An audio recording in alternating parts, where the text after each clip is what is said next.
ब्रज में प्रत्येक दिन बांसुरी बजते हैं, परंतु आज के बांसुरी अन्य दिन से बहुत अलग थे। ब्रज की दूसरे दिन की बांसुरी ब्रज के समस्त गोपी, गाय, बछड़े, पशु, पक्षी सब सुन पाते थे, परंतु आज की बांसुरी वही गोपियों को सुनाई देंगी जिन जिन गोपियों ने कृष्ण को प्राण वल्लभ रूप में प्राप्त करने के लिए दिन रात तपस्या की। रास में 3 श्रेणी की गोपियां भगवान कृष्ण के संग रास कर सकते हैं। नित्य सिद्धिया, साधन सिद्धिया और कृपा सिद्धिया। ललिता, विशाखा, इंदुलेखा ये सब नित्य सखी है, नित्य सिद्धिया। दंड कारण की ऋषि मुनि तपस्या करके ब्रज में गोपी बनी, ये सब साधन सिद्धिया के अंतर्गत है। और अंत में कृपा सिद्धिया, जैसे ब्राह्मण पत्नियां, इनको कृपा करके प्रभु ने रास लीला में लिए, तो ये कृपा सिद्धिया के अंतर्गत है। तो ये 3 श्रेणी की गोपियां भगवान के संग रास कर सकते हैं। रास की ध्वनि, बांसुरी की ध्वनि जैसी गोपियों के कान में पड़ी तो सुखदेव मुनि कहते, परीक्षित, गोपियों की दशा कैसी है? जो गोपी श्रृंगार कर रही थी, अपने श्रृंगार को भूलकर प्रभु से मिलने के लिए चल पड़ी। जो गोपी भोजन कर रही थी, भोजन को त्याग करके कृष्ण से मिलने के लिए चल पड़ी। कुछ गोपियां जो है ना, अपनी पति की सेवा कर रही थी, वे वही पति की सेवा छोड़ के कृष्ण दर्शन के लिए कृष्ण से मिलने चल पड़ी। महाराज, कुछ गोपियां गैयों की सेवा कर रही थी, जो जैसे कार्य में थी सब छोड़ छाड़ के कृष्ण से मिलने के लिए चल पड़ी। भगवान कृष्ण खड़े हैं और चारों ओर से गोपियां खड़ी हैं। तब उसी समय भगवान श्री कृष्ण ने गोपियों की स्वागत किया। स्वागतम महाभागम प्रियंकिं करवाणि वो ब्रजस्यानयं कश्चित् व्रतागमना कारणं रजन्यस्या घोररूपा धनस्वत्ता निषेविता प्रतीयातं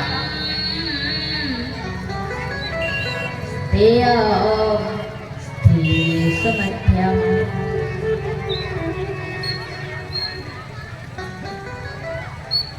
मातर, पीतर, पुत्र, भ्रातर, पतिश्रवः विचित्पन्तः हाफेन्दुमं कुर्वन्बन्धु साधवसं रजन्यस्या घोररूपा घोरस्वत्ता निषेवित्या प्रतीयातं ब्रजन्यां स्थं स्त्रीसमध्यमाहो। क्या भगवान कृष्ण ने गोपियों की बड़ी स्वागत की और कहा, हे माँ वाग्यवती गोपियों, आज माताओं की बहुत ज्यादा बातचीत हो रही है? लग रहा है कि कथा में नहीं, मेले में बैठे। 5 दिन 4 दिन क्या जश गुणगान की एकदम धुला में भी आती है। बोला राधे, 4 दिन की गुणगान एकदम पानी हो गया मेरा। माता रो, मैं भी तो नारी हूँ, नाक रखो मेरी। तो और 2 दिन थोड़ा सा इधर वाला मशीन थोड़ा अगर बंद रहे, स्विच ऑफ कर दो इसको, और इधर को चालू कर दो, इसका बैटरी ऑन कर दो, इधर स्विच ऑफ करके शांत बैठो माताओं।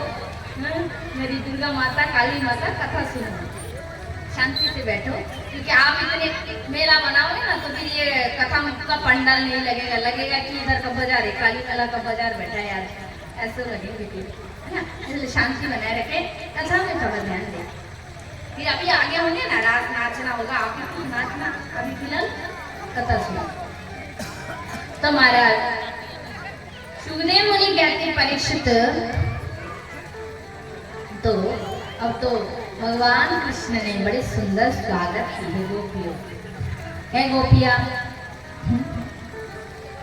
रजन्यस्या, ये रात बड़ी भयंकर है और तुम सब आ गए।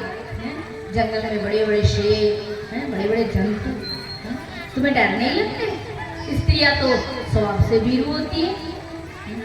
बांसुरी सुन के तो तुम चले आए। सुनो गोपिया, तुम्हारे पति तुम्हारे रास्ता देखते होंगे, सासू जी चिंता करती होंगी, बच्चे रो रहे होंगे, जाओ जाओ घर चले जाओ।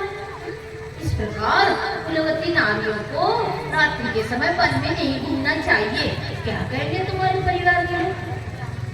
ओहो, हम समझ रहे हैं कि तुम हमारे नहीं, अभी तो ये जो चांदनी की रात ना, शरद पूर्णिमा की रात है, तो वृंदावन के दर्शन करने आ गए होंगे। देखो देखो कितनी सुंदर चांदनी की छटा है, बड़े बड़े सुंदर फूल है, बगीचा है, बाग है, बड़े सुंदर सुबह हो रहे बच्चे। दर्शन कर लिए ना, अब जाओ घर की ओर प्रस्थान करो।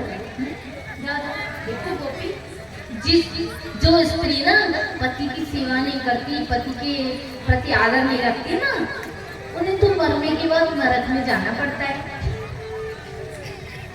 दुस्सीलो दुर्गो भाग्यम जड़ो में धनु विवाह, पति स्त्री विरना तस्य रोगिशम विरपातति। पति यदि सुंदर भी ना हो, पति यदि बूढ़ा भी हो, कदाचित पति धन वाला भी ना हो, कदाचित पति मतलब क्या है, पति के पास धन ना हो, तो भी स्त्री का परम धर्म होता है कि पति को अपना भगवान समझकर उसकी पूजा करे, उसके प्रति प्रेम रखे। जरा से मुरली सुनी तो आ गया, घर चले जाओ। अब तो सब गोपियां और दुखी हो गई। कृष्ण ने कहा देखो गोपियां, एक पतिव्रता स्त्री थी, उसके पति बेचारा बहुत गरीब था, लकड़ी बेचकर परिवार चलाता था। एक दिन पति को भारी माने काम काज करके बेचारा थक गया, परिश्रम हो गया, तो पत्नी की गोद में सिर रखकर सो गए। और उसकी पत्नी जो थी ना बेचारी पतिव्रता था, तो पति के पंखा करने, और उसके छोटे बच्चा भी था। खेलते खेलते जो चूल्हा है ना, चूल्हे में आग जगा था, तो आग की ओर जाने लगे, आग की ओर जाने लगे। स्त्री ने देखी बच्चा रोते रोते खेलते खेलते आग की ओर जा रहे, हाय भगवान कहीं आग में ना कूद पड़े। किंतु वो प्रतिव्रता नारी थी, पति सो रहा था गोद में, कूद के जा भी नहीं पा रही थी। भगवान को स्मरण किया, भगवान अब तुम ही जानो। 1 घंटा बीत गया, पति सो ही रहे थे, 1 घंटा बीत गया, फिर नींद टूटी पति का, पति उठ गए। अब बेचारी सोचने लगी, हाय भगवान मेरे बच्चा जीवित होंगे भी या नहीं। पति तो है, अब बच्चा भी तो उसके ही है। बेचारी दौड़ के गई और कृष्ण कहते पता है गोपियों क्या हुआ, वो स्त्री जाकर क्या देख रही है कि उसके जो स्त्री की जो बच्चा है ना, उस पतिव्रता स्त्री की पतिव्रत व्रत से अग्नि अतप्त होकर उष्ण से शीतल बन गई। उसके बच्चे को जला ही नहीं पाए। देखा, जरा सी बांसुरी सुन के दौड़ के आ गई तुम। देखो ऐसी होती है पतिव्रता नारी। गोपियां तो दुखी हो गई, रोने लगी। फिर उसमें से एक गोपी बोली, कृष्ण तुम बड़े ही हमें सती धर्म की शिक्षा दे रहे हो, परंतु ऐसी शिक्षा तो उन स्त्री को चाहिए जिन्हें मारने के बाद स्वर्ग चाहिए अथवा कुछ, परंतु जिन्हें तुम्हारी चरणों के अलावा और कुछ चाहिए ही नहीं, उनको बस ये ज्ञान से क्या मतलब। हमें स्वर्ग नहीं चाहिए, हमें मोक्ष नहीं चाहिए कृष्ण, हमें केवल तुम्हें चाहिए बस।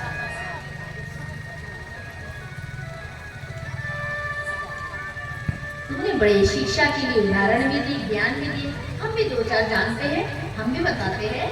सुनो कृष्ण, एक पतिव्रता नारी थी, उसके पति गए विदेश, ठीक है यहाँ तो पतिव्रता है, उसके पति की खूब माने मूर्ति बनाकर फोटो में खूब पूजा करने लगी। और ऐसे पूजा करते करते बहुत दिन बीत गए। फिर उस स्त्री की असली पति विदेश से और दरवाजे के सामने खड़े होकर कहने लगी, देवी दरवाजे खोलो, चिल्ला रहे पति। तो बताओ तो कृष्ण, उस पत्नी की क्या कर्तव्य है? मूर्ति वाले पति की पूजा करते हैं या असली पति दरवाजे पर खड़े होकर दरवाजा खटखटा रहे? दरवाजा खुलकर पति का स्वागत करें। तो भगवान ने बोले तो सीधा उत्तर है, देखो गोपियों, जब असली पति आ गए तो मूर्ति वाले पति की पूजा करने की क्या जरूरत, दरवाजे खोलकर अपने पति का स्वागत करें, उनकी सेवा करें। तो गोपियों ने बोली, हे श्रीमान, हे कृष्ण, हे गोविंद, आपने अपने श्रीमुख से न्याय कर दिया। बोले कैसा न्याय? बोले देखो कृष्ण, जब तक एक जीव को शरीर के प्रति देह ज्ञान है तब तक उसके पति, सास, ससुर, भाई, बहन सबसे समान रिश्ता निभाना चाहिए। किंतु जब साधना करते करते जान ले कि मैं शरीर नहीं, मैं मन नहीं, मैं बुद्धि नहीं, मैंने तो मैं आत्मा हूँ, तो कृष्ण शरीर के पति भी है, शरीर के सास है, ससुर है, जेठ है, जेठानी है, देवर है, देवरानी है, सब है।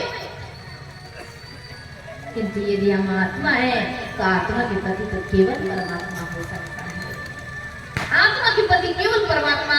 चित्तम सुखेन भवता परितम गृह्य निर्विशते कर अपिग्रह करते पारो पदंगा जलतस्त पादम लातिया मधम करो मधम व्रज मध करवाम किंवा। हे केशव, चित्त को तो चुरा लिया, अब हमें घर जाने के लिए कहते हो, पर कैसे जाए? पैर जाने के लिए राजी नहीं है। देखो यहाँ पर और एक जानने की बात है, जीव जब साधना करते हैं ना तो परमात्मा बुलाते हैं, आओ आओ मेरे पास आओ, आओ गोपियों आओ, और जीव जाते भी हैं। और जैसे जाते हैं ना, भगवान पहले मीठी मीठी बातों में स्वागत करते हैं, है ना, और फिर स्वागत करते करते ठोक पीट के देखते कि कच्चा है कि पक्का है, कच्चा है कि पक्का है, कई वासना लेकर तो नहीं आया। थोड़ा चेक करते, परीक्षा लेते भगवान। कई संसार की कामना लेकर तो नहीं आया। इसका यहाँ आना तो तब सार्थक होगा जब उसके मन में वासनाएं ना रहे। इसलिए गोविंद ने थोड़ा परीक्षा लेते, और गोपियां परीक्षा में उत्तीर्ण हो गई, गोपियां पास हो गई है। गोविंद बहुत प्रसन्न है, राज करने के लिए तैयार हुए, अनंत रूप में प्रकट हुए। किंतु श्रीमती राधा रानी अपने बगल में खड़े कृष्ण को ना देखकर, अपने कृष्ण को हर एक गोपियों के पास देखकर राधा रानी में मान को उदय हो गया, और राधा रानी रास मंडल छोड़कर चली। इधर महाराज गोपियों को अभिमान हो गया, आज हम लक्ष्मी को जो भाग्य नहीं मिली वो भाग्य हमें मिला, आज अनंत ब्रह्मांड की स्वामी कृष्ण हमें पति रखेंगे। जैसे गोपियों में अभिमान आया तो भगवान कृष्ण, भगवान को ये चीज और अच्छा लगने नहीं। क्यों? क्योंकि जहां जीव में, भक्तों में, मानव में अभिमान आता है तो परमात्मा जीव से दूर हो जाता है। भगवान ने देखा या तो वही गड़बड़ी हो गया ना जो मुझे बिल्कुल पसंद नहीं, तो ताशं तत्सु भगवनं भिक्षुमानं च केशवं प्रशमाय प्रसादाय तप्तविवान्तरं धियात्। तब उसी समय भगवान कृष्ण गोपियों के अभिमान का मर्दन करने के लिए प्रशमाय प्रसादाय तप्तविवान्तरं धियात् भगवान रास मंडल से तत्काल अंतर्धान हो गए। वस्तु के मिलन से, वस्तु की प्राप्ति से वस्तु की महिमा पता नहीं चलता, वस्तु, प्रिय वस्तु दूर होने से उसकी महिमा दिखने लगता है। अब तो कृष्ण जैसे दूर हो गए, गोपियां व्याकुल हो गई, हे कृष्ण कहो, हे प्राणधन कहो, हे जीवनधन कहो, कहकर तो गोपियां रोने लगी। चारों वृंदावन में कृष्ण को गोपियां ढूंढने लगी, सब जगह। मुरली बजा के मोहना क्यों कर लिया किनारा, मुरली बजा के मोहना क्यों कर लिया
छोड़कर कहाँ चले गए? हे प्राण गोविंद कहाँ चले गए? दर्शन दे दो, दर्शन दे दो। जमुना से कह रही है गोपिया, जमुना तुम ही बता दो मेरे छलिया कहाँ गए? जमुना तुम ही बता दो मेरे छलिया कहाँ गए? क्या तुम भी भूल गए हो? तुम भी भूल गए हो? कहती है नीली धारा मुरली बजा के मोहना, क्यों कर दिया किनारा? मुरली बजा के मोहना, क्यों कर दिया किनारा? तो महाराज गोपी इस प्रकार वृंदावन में ढूंढते ढूंढते बहुत शुभ विलाप किए कृष्ण के लिए। इधर गोविंद राधा रानी के मान को मनाने के लिए राधा रानी के श्रृंगार किए। किशोरी जी ने कहा चलो कृष्ण कुंज वन में। तब प्रभु कहा चलो राधे, किंतु राधा रानी ने कहा केशव मेरे चरण थक गए हैं, मैं आगे चल नहीं पा रही हूँ। तब प्रभु ने कहा राधा तुम मेरे स्कंद पर आरूढ़ हो जाओ। जैसे राधा रानी कृष्ण के कंध पर आरूढ़ होने जाएंगी, फिर भगवान अंतर्धान हो गए और राधा रानी हानाथ रमण पृष्ठ कुआसी कुआसी महाउज दास्यस्य कृपणाया मैं सखे दर्शनी हो। हे नाथ कहाँ चले गए कह के राधा रानी एक लता के ऊपर गिर गई।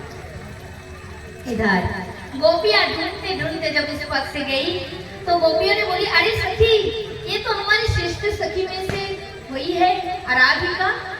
अरे कृष्ण विरह में तो हमारे शरीर में प्राण है, किंतु ये तो दशम दशा में पड़ी है।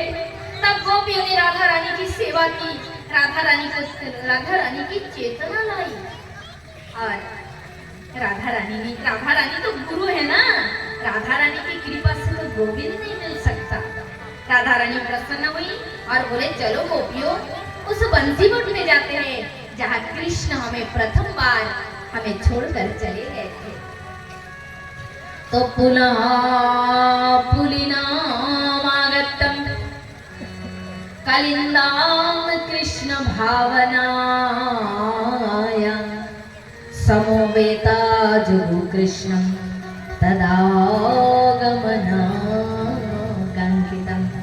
तो सब गोपियां कृष्ण प्राप्ति की आकांक्षा से सब क्या किए गोपी गीत का गायन करने लगे। आइए हम 2-4 श्लोक गोपी गीत का पाठ करते हैं। और कार्तिक महीने में गोपी गीत का पाठ करना तो एकदम परम सौभाग्य है, दामोदर व्रत में बहुत उत्तम है। आइए 2-4 श्लोक पाठ करते हैं, बहुत आनंद परमानंद इसमें।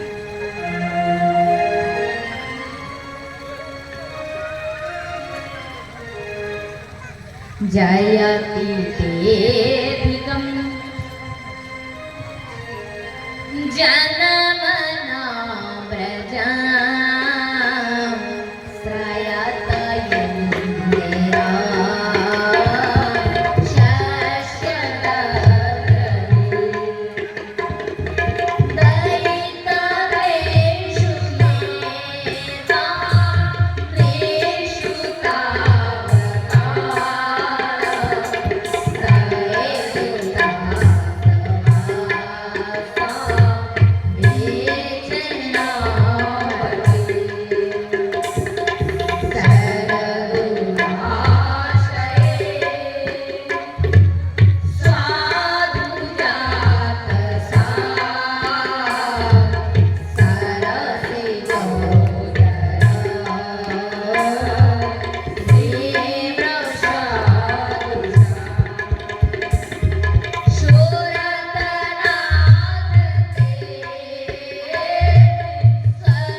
है जस्तन छो पिता सुनो प्रिया दति महक कशु तेनाट भी माता तद व्याथन निशिता कृपार्दरवदरवयो बदायुषिणम्ना इति गुप्यायि प्रगयन्त प्रपन्तश्च चित्रदा रुरुदोषोषरं राजा कृष्णो दर्शन लालसा। गोपियों ने कही, हे प्राणधन श्री कृष्ण, शरदकालीन जलाशय में से सुंदर चुनाने वाला तुम्हारे नेत्र है, उस नेत्र से तुमने हमारे हृदय को घायल कर दिया। हे कृष्ण, तुम जब गैया चराने जाते हो, तुम्हारे बिना एक पल एक युग के समान गिरते हैं। बड़े कष्ट शाम होता है, तुम आते हो, पर गोविंद विधाता जो बनाता है उसको बनाना ही नहीं आता है। उसने इस नेत्र में पलक क्यों बनाया? इस पलक के कारण तुम्हारे दर्शन में बड़े बाधा आते हैं। हे कृष्ण, तुम्हारे कथा बड़े अमृतमय है, आनंदमय है।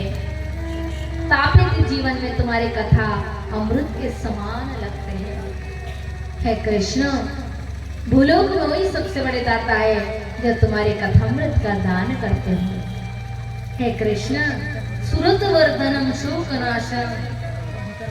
हे गोविंद, तुम्हारे अधर पे जो बंसी है ना, वो बंसी ही बड़े मधुमय है।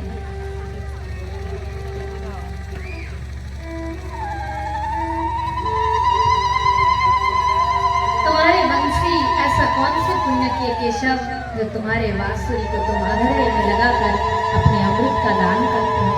एक बार अपने अधरोमृत का हमें भी दान दे दो, जीवन दान दे दो कृष्ण। हे गोविंद, तुम्हारे चरणों को जब हम अपने वक्षस्थल पर धारण करते हैं तो सोचते हैं कृष्ण का चरण कितनी सुकुमार है, हमारा वक्षस्थल कितना कठोर है। धीरे से तुम्हारे चरणों को अपने वक्ष में लगाते हैं और आज वही चरण के साथ तुम रात्रि में वन वन घूम रहे हो। ना जाने कांटे कंकड़ लगने से तुम्हें कितना कष्ट होगा, कितनी पीड़ा होगी, ये सोच के हमारा हृदय व्याकुल हो जाता है, व्याकुल हो जाता है कृष्ण। हे गोविंद, हमारा जीवन तो केवल तुम्हारे लिए है और सिर्फ तुम्हारे लिए। इस प्रकार कहकर जब गोपियों ने रूरुद उच्च स्वर से क्रंदन की तो भगवान भी रह नहीं पाया और अनंत गोपियों के बीच में भगवान श्री कृष्ण प्रकट हो गए।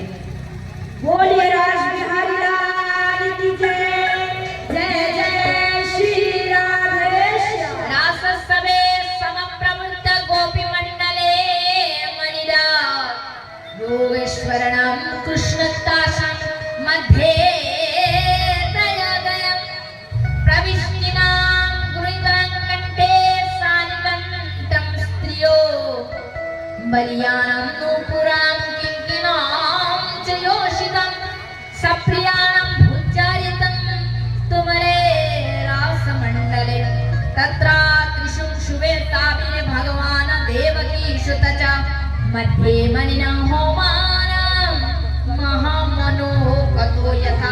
आज अनंत विश्व ब्रह्मांड को नचाने वाला भगवान गोपियों के प्रेम में नाच रहे हैं। कौन कौन नाच रहे? आइए इसका हम लोग आनंद लेते हैं। श्री राधे।